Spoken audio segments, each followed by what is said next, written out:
Assalamualaikum warahmatullahi wabarakatuh. Perkenalkan, nama saya Nazwa Bella Sapira dengan NIM 230161665 dari Prodi Pendidikan Bahasa dan Sastra Indonesia.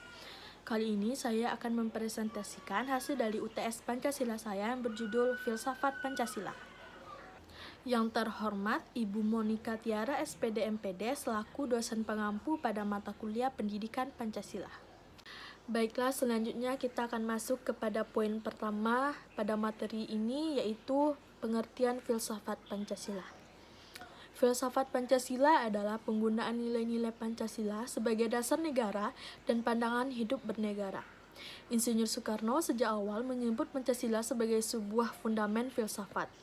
Artinya, sejak awal Pancasila memang dirancang untuk dijadikan sistem mendasar bagi kehidupan bangsa Indonesia. Sistem mendasar ini tidak lain terinspirasi dari masyarakat Indonesia itu sendiri. Para pendiri bangsa merenung untuk menemukan nilai-nilai filosofis yang menjadi identitas bangsa Indonesia. Mereka tidaklah menciptakan Pancasila, melainkan memperjelas nilai-nilai yang hidup dalam masyarakat yang bersifat implisit. Kemudian mereka menyuguhkannya dalam bentuk yang lebih konkret, hingga akhirnya diperolehlah 5 nilai Pancasila yang memuat inti kehidupan bangsa Indonesia, yakni berketuhanan, berkemanusiaan, berpersatuan, berkekeluargaan, dan berkeadilan.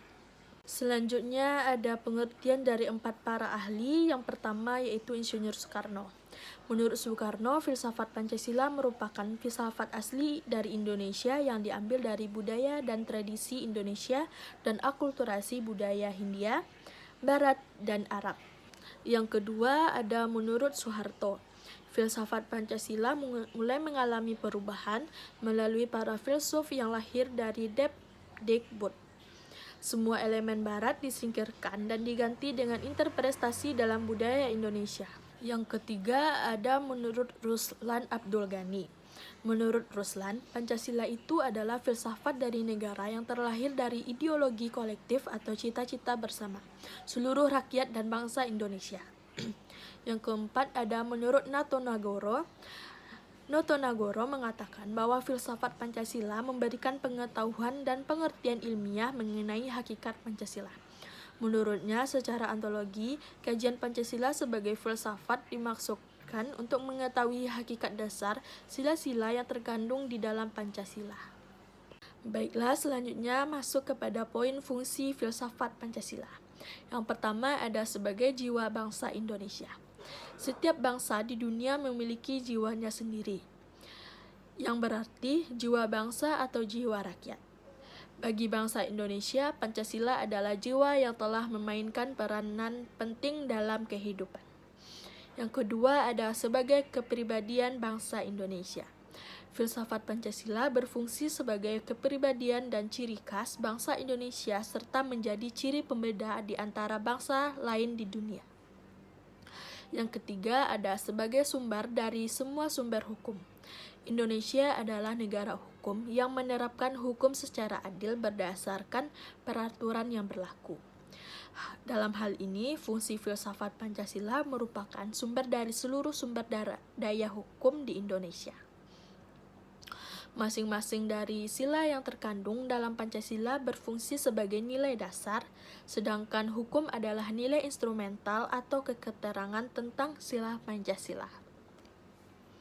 Yang keempat ada sebagai pandangan hidup bangsa Indonesia. Filsafat Pancasila juga berfungsi sebagai cara hidup dari Indonesia.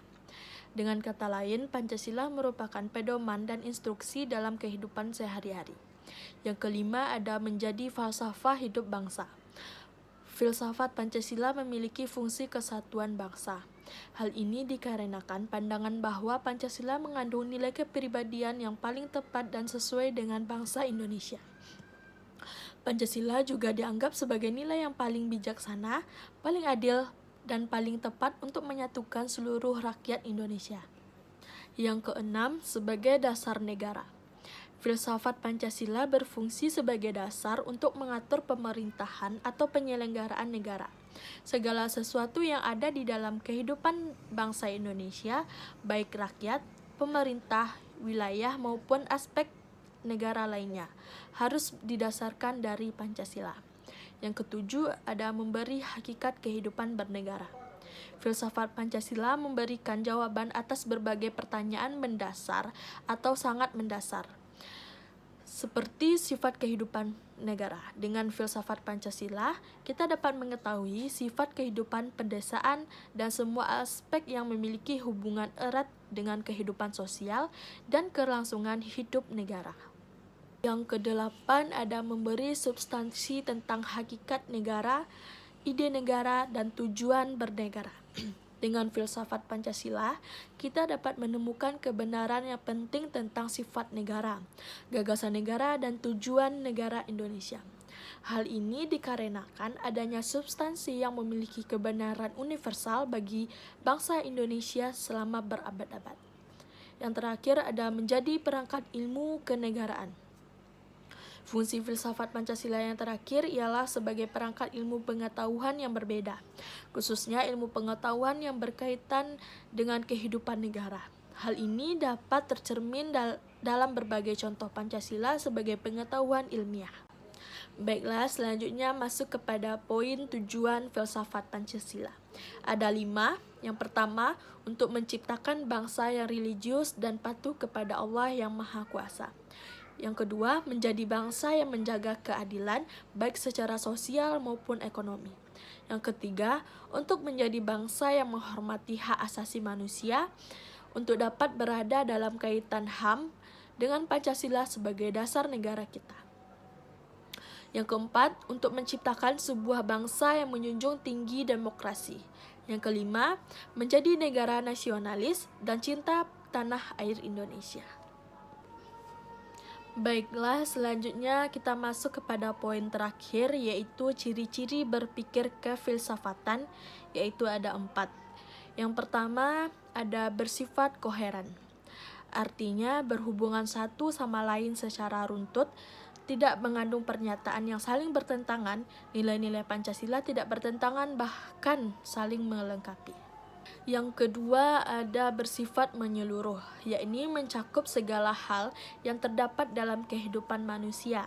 Pancasila mewadahi semua kehidupan dan dinamika masyarakat di Indonesia. Yang ketiga, bersifat mendasar. Artinya suatu bentuk perenungan mendalam yang sampai ke inti permasalahan sehingga menemukan aspek yang sangat fundamental. Pancasila dirumuskan berdasarkan inti mutlak tata kehidupan manusia untuk menghadapi diri sendiri, sesama manusia, dan Tuhan dalam kehidupan bermasyarakat dan bernegara. Yang terakhir, bersifat spekulatif. Artinya, buah pikir hasil perenungan berdasarkan penalaran logis. Pancasila merupakan buah pikir dari tokoh-tokoh kenegaraan yang kemudian dibuktikan kebenarannya melalui rangkaian diskusi dan dialog panjang dalam sidang BPUPKI dan PPKI. Baiklah, sekian pemaparan materi UTS yaitu mengenai filsafat Pancasila dari saya. Mohon maaf jika ada kekurangan dan kesalahan. Assalamualaikum warahmatullahi wabarakatuh.